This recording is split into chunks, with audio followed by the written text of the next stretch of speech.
But all right, here we go. All right, guys, welcome back to the Midnight Sports. Okay, that's all right, guys. Welcome back to the Midnight. Wait, I call it the Midnight Sports or Sports Midnight? What do I call it? I forget sometimes. Midnight Sports, I think. Yeah, yeah.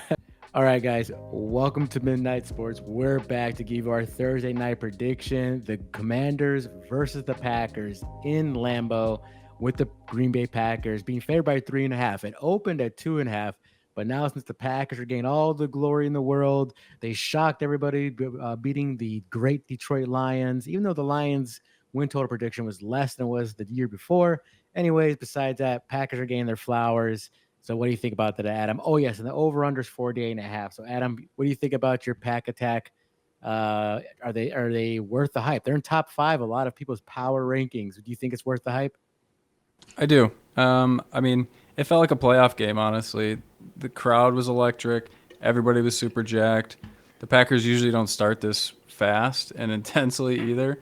So that's like a refreshing thing, and I think a sign of our coaching to like have everybody out there hyped and ready to dominate. So it was absolutely awesome. I mean, it's a 4 month schedule, it's week one, but I don't see how you can't, how you can keep the Packers out of the top tier of teams now, in the at least top four teams in the NFL after what they showed this week. Yeah, I was on the other side of predicting the game. Obviously, I took the Lions. I just thought divisional round, right? They got a chip on their shoulder because they had all those injuries, and you would think like, okay, hey, it's our time of year. We're all healthy, but they came. I mean, it was Ben Johnson and Glenn that big of a deal? It's like they took a beating. Like, I mean, Goff's numbers are a little juiced. He had like over 200, I think 50 or 200 some yards, but the run game was demolished. I mean, like, do, uh, It did was you gone. expect it? No, Jameer Gibbs, who I think is maybe the best running back in the league, had 10 receptions for 31 yards, I believe, maybe 33 yards. It was a record low for a running back with 10 receptions. I think, the Packers did look good. They took care of business. They didn't dominate for every second of the game. They had some windows that they left open. But I do think it was also the Lions not playing well. That interior defensive line got dominated. They should have an awesome running game, or that's what they relied on last year, Yeah. and it just did not happen at all. I mean, RD tackles played awesome, and Jared Goff also is terrible under pressure. He's, I think, the worst statistical quarterback in the NFL under pressure. He's So old school, dude. He stands in that pocket. If his pocket gets erupted, he's like Drew Bledsoe. yeah, so I mean, last year they had all the pieces, and this year they lost some coaches and players. So they got a slow start. I mean, it's one game. Obviously, it felt good. It would have been a super different world if the Packers got beat by the Lions, who, it's like the monkey that we haven't been able to get off our back in the Jordan Love era. So I'm glad we started off on the right foot, but it is just one week. But man, the Packers, they looked hot, and if Parsons can come, get up to speed, get in better shape, and we get some guys back, we're going to be a dangerous team. We are a I'm dangerous glad. team. Right, yeah, I'm glad you said that because the Lions have had, I think, the last two times or three times they come into Lambeau, they've won. Like Hmm. they're then that's why I said in my predictions. Oh, they're not. It's not the Lambeau where it was a feared place to play. I mean, still it's hard to play there in the wintertime because how damn cold it gets. But yeah, I feel like it had that prestige where people was scared. But I mean, I was expecting that butt whipping. I mean, if I don't know if this is the window for the, I know it's the first week. I don't want to overreact like some people, but um, I don't know. Like Colin Coward, he's overreacting. I don't know if it the first. I don't know if this. I don't know. It's just that I didn't expect that bad beating. They looked disorganized. The offense didn't look explosive like it did last year for the Lions. I mean, quickly before we get into the Commanders and Green Bay breakdown, do you think this is was a more says about the like the Lions or about the Packers? I know that it's both in hand, but like, does this seem like the pack that maybe the Lions are missing their window, or do you think this says more about the Packers that this now like this is says more about them and their future in this Yeah. season? It's a tough one. It is both, But I mean, some of the key things that were questionable for the Packers were answered. Jordan Love looked good. He wasn't perfect. He missed one or two He had a throws. broken hand, right? Yeah, yeah. He had limited, I think, reps and stuff in preseason. He hit every throw. The offense looked good. They spread the ball around. They weren't able to get the run going right away, but they did. Their defense was pretty dominant. I mean, so I don't want to take that away from them, but yeah, the Lions did not have their best showing. But also, the coaching and everything was an issue too. I mean, Detroit last year would have had three trick plays that they ran when they're down by two scores. They have like electric players with Gibbs and Jameson Williams that can like strike in a half a second, and they just didn't really fight back. So there's something going on there too. So Yeah. I didn't answer directly because I think it is both. No, I do. I think it actually says more about the Packers defense than anything. The Packers defense came to play, and that offense, I mean, their offensive line did take a hit with the center, four-time Pro Bowler or All Pro. He a great center, and he's out. So, but I don't know. I didn't expect that blowout. Well, talking about the other game too. Let's talk about the Commanders here briefly. I was in the other wrong side of that too. I think we both took the Giants to cover. I mean, already Russell Wilson. I don't know. I thought he had more in the tank, but after watching that game, I don't know. I know he doesn't have the best offensive line, but it's not the worst. But still, it's like I think he's running on empty. I think Russell Wilson is pretty much if Jason Dart or Jackson Dart, whatever his name is not the starter by the fourth week, I'd be so surprised because Wilson looks like he's in there for I don't know for glory's sake. Yeah, I did say that last week. I thought within at least 6 weeks that he'd be gone.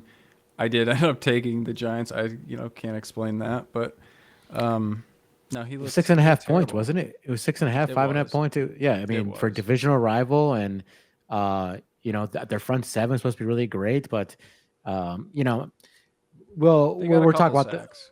yeah, They we're did. talking more about the Packers and the Commanders, but we have a Packer fan here. We'll get to the Commanders. So, like I said, let's get to this game real quick. Packers favored by 3.5, overs, unders 48.5. Like I said, let's talk about the Commanders briefly. They some good things about them. They only allowed 38 yards on 15 carries to the Giants, and that kind of bodes well in my opinion a little bit because Jacobs did had over 60 yards and a touchdown, but that's something I don't know. I would like to see more from the Packers because their running game was kind of like stalled a bit, if you will. So that's one thing the Commanders going for them. Also, the Commanders defense was like top. They're in the bottom two or bottom three teams that allowed points in the fourth quarter. So they would allow a lot of points last season in the fourth quarter. This game didn't allow no points in the fourth quarter. So that's a positive. I know it's one begin this season, but that's something. They allowed nothing to the Giants. And let's be real, Debo Samuel looked like vintage Debo Samuel. He ran a ball for a touchdown. He was catching hard catches. He ran that thing for 19 yards for a touchdown in the fourth quarter. If Debo can stay healthy, number one, if Debo can stay healthy and he brings some of that vintage Debo back, scary Terry, Debo, that's a good combo. And Noah Brown, who's not afraid to go in the middle. I mean, he gets hurt from going down the middle, but not a bad receiving core. No, that's a super dynamic offense with Jaden Daniels, with the way he moves, and how accurate he is. It is dangerous, and their defense was running around like with their hair on fire, looking aggressive.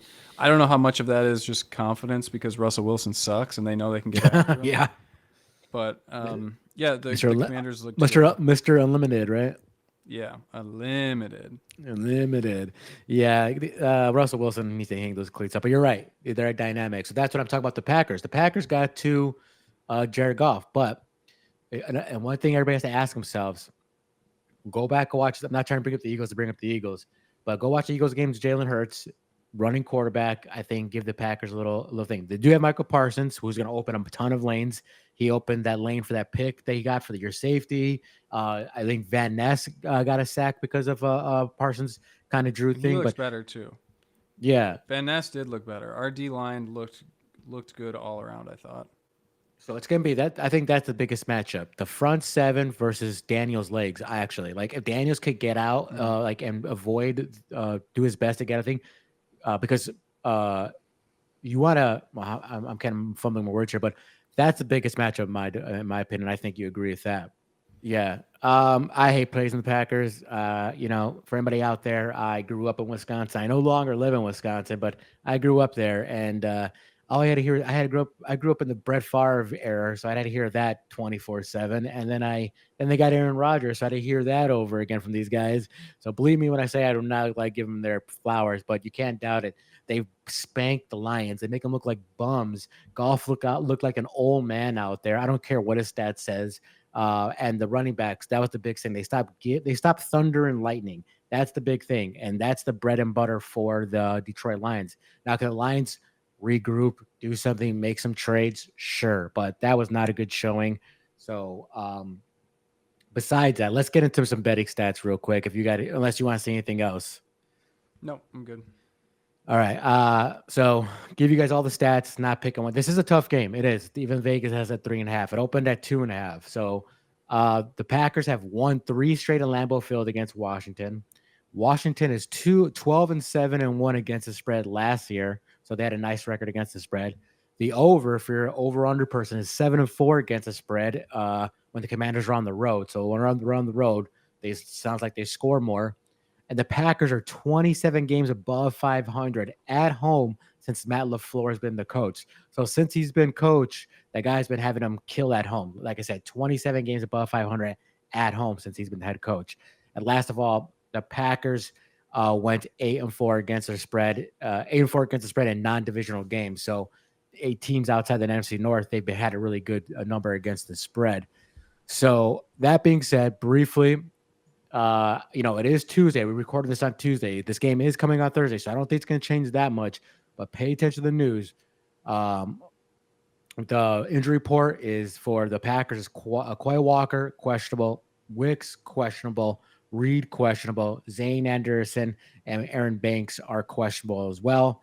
And for the Commanders, Noah Brown, Austin Eckler, their punter Tressway, and 2 linemen. Well, the 2 linemen are actually out, so they're 2 starting linemen, but their big ones are Austin Eckler and Noah Brown. They're questionable going into this game. But they might play, but pay attention to all that. All right. All that being said, we're here to give you guys one game for Thursday. Uh, all right, Adam, I'll let you go first. Do you think the Packers are still going to keep on shining? Are they going to be the top 5 in the people's power rankings? Are they going to, paddle the Washington Commanders' ass? What do you think? I think so. I'm not going to bet against them until I see otherwise. That was not a fluky game against the Lions. I think they're going to keep the momentum going. I don't know how much Parsons is going to play, but either way, getting him in there situationally has just thrown gasoline on the fire of the defense, and I think it's raised the confidence of all those guys. And some of the players are just rising to the occasion and have gotten better over the last year too. So we're a pretty complete team. I'm not saying we're the best in the league, but there's no way I'm betting against them until I see otherwise. I'm with you. I hate to fucking say it. I hate the fucking Packers, but it's killing me. I think the Packers. It's in Lambeau. They're 8-4 against the spread in non-divisional games, and I think I'm concerned. About can the corners hold Debo and scary Terry, but they did hold back JMO and St. Brown and Laporta. So the Commanders and Lions have a kind of good lot of similarities, but the Lions are supposed to have the most potent offense. So that's where I'm getting to. I think they beat a better team in the Lions. I think it's gonna be a much tighter game. If I was gonna if I was gonna have a best bet in this game, I would actually take the under 48.5. I think this would be a closer game. I think it's gonna be like 24-17 or 20-24. But we're picking against the spread here. I'm gonna take the Packers, the Cheeseheads, to cover the 3.5 points. I think the running game will probably be a little better, and I think the defense will just come. I think they'll do their best to contain Jaden Daniels with Gary, with Parsons. You know, they have two guys who could get after the quarterback. Luke Van Ness, With yeah. Cooper, baby. With Cooper. Right. So they have the linebacker play to guard him. And I think the only way the Commanders could beat him if Jaden Daniels gets loose. If he like breaks off some like it's 3rd and 9, he gets a first down. He 2nd and long, he gets a first down by using his legs, and they can't contain him. I mean, I think we both agree on that assessment, right? For sure. I mean, betting for the Packers is fun, Mark. Join the club. It's not like cheering for the Bears like I did this last week. It's a Oh, totally wait. different animal. To all our friends, surprise, a Packer fan chose the Bears. All right, for fun, give us a brief, or give us a score prediction. Um, Vegas saying 48.5. 48.5.